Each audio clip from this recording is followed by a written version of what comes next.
Maridhiano nafikiri ndo jambo ambalo linaweza likapelekea ya kila mmoja akapata kile ambacho anastahili kukipata. Bila maridhiano, bila kukaa chini, kukaa katika meza moja na kuweza kuzungumza changamoto ya kile ambacho mtu anaona kabisa kwamba hiki mimi kinanikwaza, nafikiri hakutoweza kufikia katika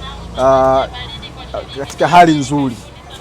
Bila maridhiano nafikiri hakutokuwa na amani. Bila maridhiano hakuna mtu atakayeweza kufanya jambo lake katika usahihi zaidi. Mwisho wa siku tutapelekea kupoteana na nchi kuweza kuingiza katika machafuko makubwa.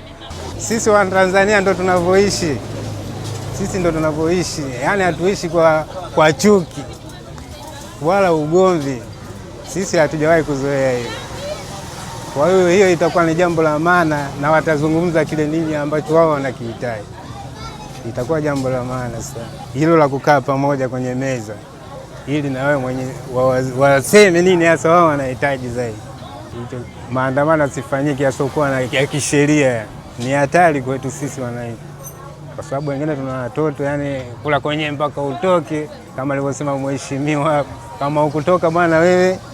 Sasa kama kuna vurugu hujafia ndani kwe.